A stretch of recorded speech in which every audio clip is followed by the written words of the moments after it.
Modern furniture is furniture that was designed between the 1920s and the 1970s. A good way to tell the difference is the capitalization of the word modern. If modern is capitalized, it's referring to the design movement in the 20th century, and if it's not, it's just a synonym for new. So before we get to the 20th century, in order to fully understand modern design, you actually have to go back to the late 18th century, which marked the beginning of the Industrial Revolution. The Industrial Revolution was the most substantial advancement of humankind up until the technological revolution in the late 20th century that brought us things like computers and the World Wide Web. In the late 18th century, which was notably the beginning of the United States of America, and was characterized by the shift from agriculture to industry, which was sparked by a series of very groundbreaking inventions that transformed production, transportation, and communication, and in turn, everyday life. You probably remember learning about the cotton gin in middle school. And some other inventions include the steam engine, which provided reliable mechanical power for factories, trains, and ships. This was arguably the most important invention. The power loom, which is pictured here, which automated the weaving process. And it's funny, this is kind of a buzzword these days, but gaslighting, not one word, but two, gaslighting, which allowed factories to operate longer hours and made urban interiors much more functional. Inventions like these enabled mass production, paving the way for modern furniture design through new materials and manufacturing processes.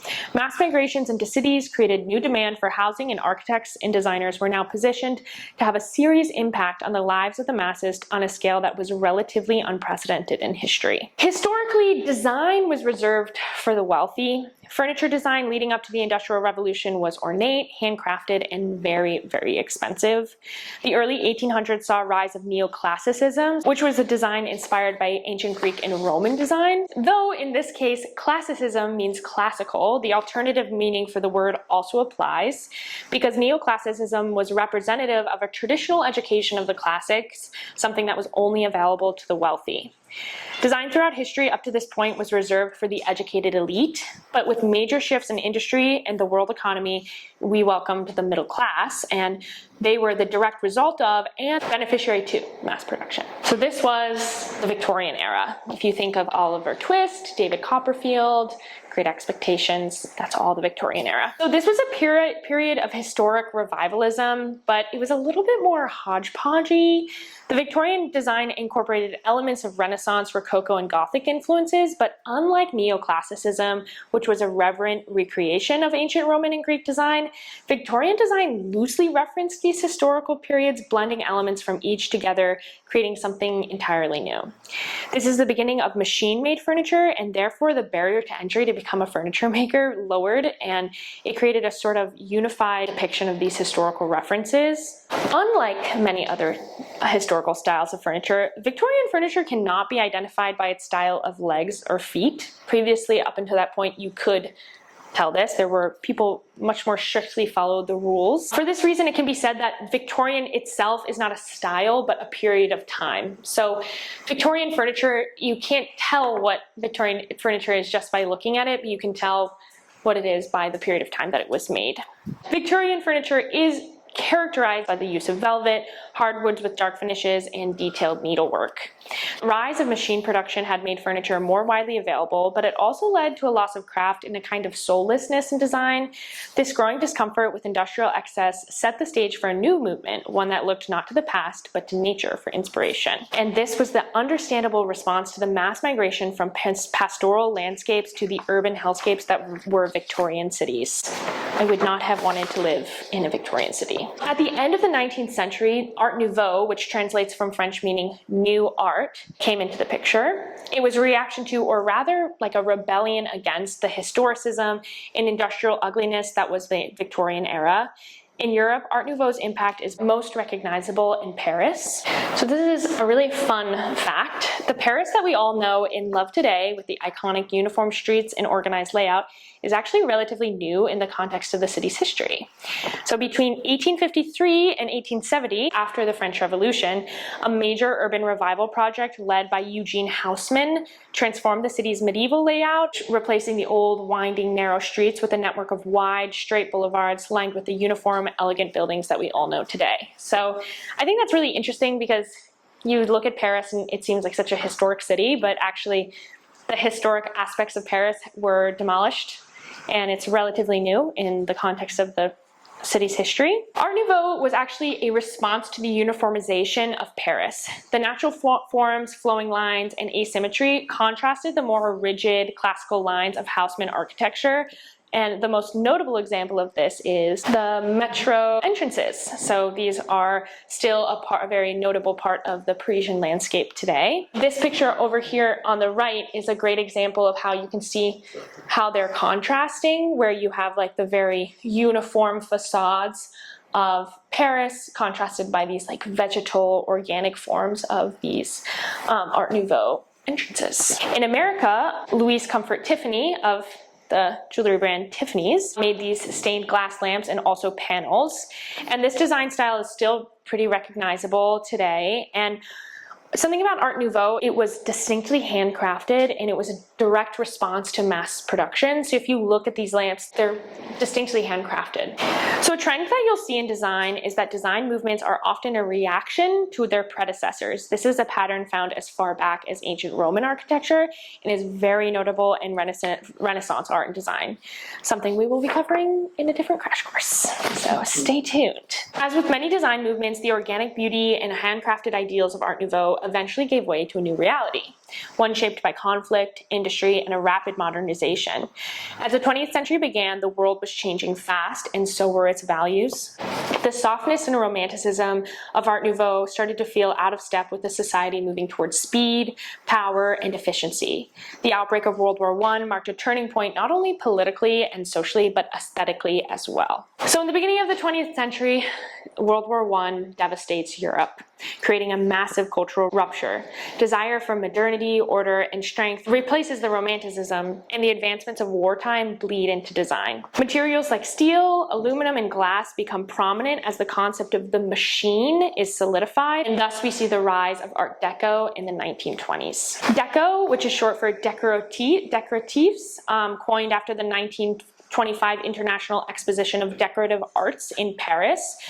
And this was an exposition that emphasized modern design and decorative arts with a very important stipulation was that submissions could not be based on historical styles. So this is a really interesting shift in design, right? Because previously all design had been referencing the past and now there's movement away from that.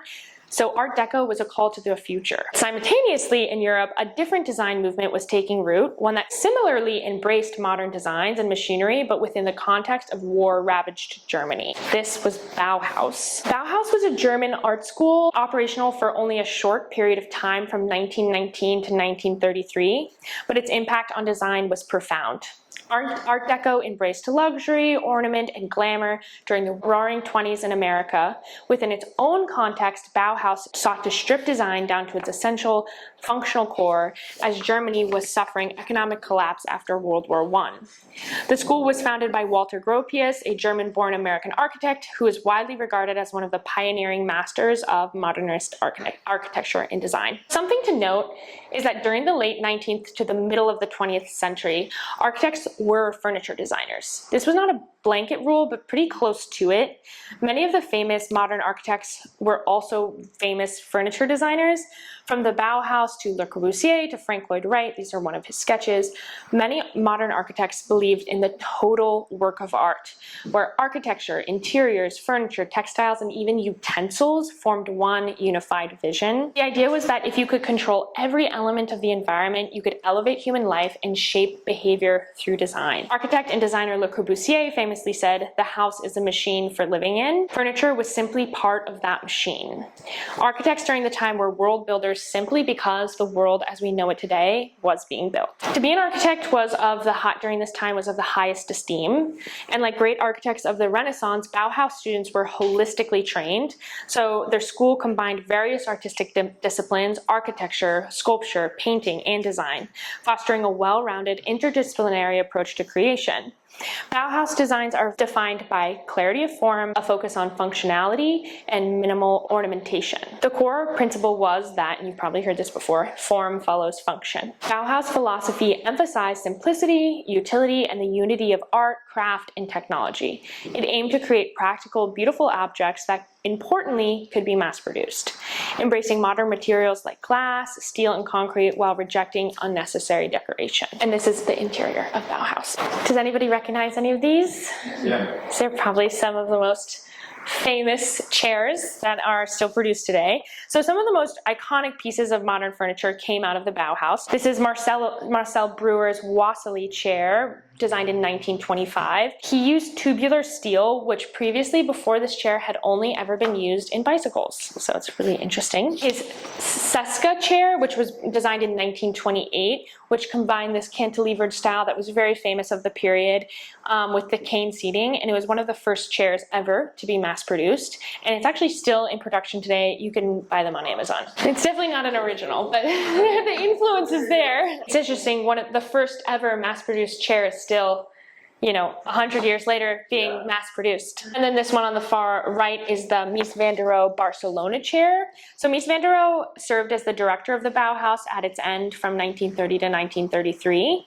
And this is the Barcelona chair, which was designed for the Barcelona Pavilion, and that was in 1929. So these pieces weren't just furniture, they were statements of a new way of living, modern, efficient, and international in style, representative of the dawn of globalization that was taking place in the 20th century. As the end of World War I marked the beginning of Bauhaus, World War II marked the close of the institution, but not the end of its ideals. After the closure of Bauhaus in 1933, due to Nazi pressure, designers emigrated and spread their ideas globally. Many Bauhaus designers brought their ideas to America, bringing rise to American modernism. A perfect example of that is this is a house outside of Chicago designed by Mies van der Rohe. So this is where we start to see the birth of American mid-century modern design. Bauhaus principles didn't just cross the ocean, they evolved once they landed in a new cultural and economic context. The austerity and restraint of early European modernism loosened up a bit in post-war America. Designers began embracing warmth, playfulness, and comfort without sacrificing those Bauhaus ideals of clarity and function. One of the most iconic design duos of the 20th century were Charles and Ray Eames. The Eameses were truly modern in every sense. They really didn't believe in perfection, but rather in prototyping and progress. And together and their team, they designed some of the most iconic pieces of furniture still in production today. You probably recognize this one. This is the Eames Lounge Chair and Ottoman, designed in 1956. And it was an intentional nod to luxury, but not in a stuffy, old-fashioned way. They wanted it to feel, in their words, like a well-worn baseball mitt, comfortable and inviting. And if you've had the opportunity to sit in one of these chairs, especially one that's like an original or produced, not a cheaper remake, they're really, really comfortable. They revolutionized seating with their molded plywood and fiberglass, and funny enough, their initial experiments with these materials were actually to create a better leg splint used for injured soldiers in the Vietnam War. And I think it's so interesting how much of modern design is characterized by wartime technological developments, especially with modern furniture, because there was just so much war. And it's their mastery of molded plywood, this is an example of that, and fiberglass that allowed them to create organic, ergonomic forms that could be affordably mass-produced. Mass production was accomplished in collaboration with Herman Miller, Michigan-based furniture manufacturer that helped bring modern design into American homes. If you wanted to buy the official Eames Lounge Chair, you go to Herman Miller. It's funny because now Herman Miller's kind of inaccessible because their stuff is so expensive, but they were really making furniture accessible for the first time when they first started, because if you wanted to get decent furniture, this was the cheapest that you could get. Another key figures in the movement include George Nelson, so this is his coconut chair, and this is his classic ball clock. Samu Noguchi, which these are his Akari lights, and this is his famous coffee table. Pieces of furniture produced by Knoll, K-N-O-L-L, which what Knoll did differently, and his name is Florence Knoll. What he did differently is he didn't actually design furniture, but he worked with architects and designers to make this mass-produced furniture, similar to Herman Miller, where he was just another person in the mass production game. At the same time as all of this innovation and development in America, there was another distinct modernist movement happening in Scandinavia. Post-war design in countries like Denmark, Finland, and Sweden were built around the idea of democratic design. Beautiful, well-made furniture that was accessible to everyone, and the reverberations of this movement are still alive today in IKEA, a company I'm sure everybody in this room has purchased from. You'll notice a different kind of warmth with Scandinavian modernism. It's softer, more organic, and it's more closely tied to nature. This nature-focused approach is actually similar to Japanese design principles, giving way to, next slide, a new Japandi, which maybe people have heard of. This is not a modern design movement, but it is something that exists today. So it's a combination of Japanese design and Scandinavian modernist design. In Denmark, Arne Jacobsen introduced the egg chair and the swan chair, which paired ergonomic comfort with this kind of futuristic form. Alvar Aalto, whose house we just saw, pioneered these laminated bent wood techniques, designing this is the 400 tank chair. You can differentiate Scandinavian modernist design by the use of pale woods like oak, ash, and teak, along with leather, linen, and wool and sheepskin as well. As we move into the 1960s, material innovation starts to accelerate. Wartime developments had introduced new kinds of plastics, foams, and resins, and now designers began to explore their sculptural capabilities. This gave rise to what's called space-age design, an aesthetic shaped by the space race, pop culture, and a sense of limitless possibility. So this era gave us some of the most playful and unconventional furniture of the 20th century. Thinking of Ira Arino's ball chair from 1963. I remember like it was yesterday, the first time I ever sat in one of these chairs. I've just never lived in an apartment big enough to buy one, but when I do, I'm gonna get one. They're so awesome to sit in. It's so cozy. Yeah, they're so cool. And then this is Werner Panton's Panton Chair, which was the first ever single form molded plastic chair, which now are everywhere. I think of like the cover of Bad Bunny's newest album, BTMF, where it's like those single molded plastic chairs that are like everywhere. Again, like final mass production, final boss. The first ever chair was the Panton Chair. I love space age design. I think it's so fun. This is Joe Colombo, and he designed these modular system or futuristic living pods that imagined what life might look like in the year 2000, which is so funny. And again, this was during the space race, so they thought that we were going to be living in space. They didn't know what they didn't know. Yeah, exactly. We got TikTok. Yeah, exactly. So you may recognize this. This is from 2001, A Space Odyssey, and these are Oliver Morg's gin chairs. But again, like this is just an example of how all of space age design, even today, looks really futuristic. These pieces weren't just about aesthetics. They reflected a cultural shift. Furniture was no longer just a serious design object. It could be fun, modular, stackable, and even inflatable, reflecting the values of a younger, more mobile, more experimental generation. But just as modernism had emerged as a reaction to the past, as expected, it too would eventually face critique. By the late 1960s and into the 70s, designers began to push back against the rigid rules of modernism, particularly the mantra of form follows function. In Italy, this became the radical design movement led by designers like Arturo Stossas. They saw furniture not just as functional objects, but as cultural commentary. Their work was bold, ironic, and even absurd, like the famous lip couch, and their designs challenged the idea of what furniture even could be. These designers laid the groundwork for postmodernism. There's a lot of postmodernism in Miami because Miami was really developed in the 80s. But even as postmodernism took hold, the core values of modern design, clarity, material honesty, democratic accessibility, remained deeply influential. And they still are. Today we see the legacy of modern design everywhere. It's in the resurgence of mid-century pieces, in the minimalism of brands like Muji, in the flat pack ethos of IKEA, and the way we talk about design as something that should be both beautiful and useful. The idea that the chair just isn't just a chair, but a reflection of how we live, that comes directly from the modern era. The story of modern furniture is not simply that, but the story of people during one of the largest cultural shifts in human history. A story that is still being written today. Modern design is representative of a major turning point in history. Modern furniture doesn't look like any of its predecessors because the 20th century was unprecedented, unfathomably so. All furniture produced today exists within the context of modern design, simply because it represents the tipping point of mass production. Today, we must reconcile the impacts of these advancements, which at the time represented a new beginning, and now to many of us represent the end. Thank you. Thank you. Does anybody have any questions? With any design, especially like something like interior design that you're touching every day in your home, it's really about like storytelling. So when you're trying to sell something to a client, the idea of the Panton chair being the first, plastic molded chair. Yeah. They may find that as like a thing where they're like, okay, I didn't think the chair was as cool. Yeah. But because of that, and now it's a conversation starter for my dinner party. Or Definitely. that comes into my home. And the story is such like we were talking about this earlier, architectural history, and again, that's the umbrella term of all furniture design and things like that. Architectural history, to me at least, and this is why I studied it in school, is such a direct reflection of what a society values, because still to this day, it's the thing that we put most of our resources towards. Maybe it's changing now, but in like all of human history, most of a society's resources were put towards the built world, the built environment. So it's like a really amazing mirror of what a society values. Studying architectural history and design history tells the story of humanity. And that's why what I feel like today is like, similarly, like modern furniture is telling the story of human beings during this massively transitional time.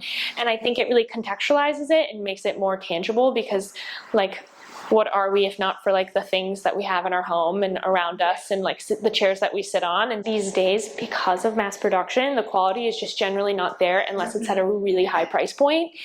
And so for vintage furniture, you can get things at a lower price point with these natural materials. And I genuinely think that like real wood and things that have had like a long life, they carry like an energy to them. And so if you're in a home where everything was just bought from Crate and Barrel, versus if you're in a home where, not to say, we still get things from Crate and Barrel, we're human. Like, it's not like you can't have anything from there, but like, if you're in a home where you've incorporated vintage pieces, it adds this like life and energy to, which is a concept that's been around for a really long time in many different cultures. It's just not so prevalent today because you can buy a Wassley chair on Amazon.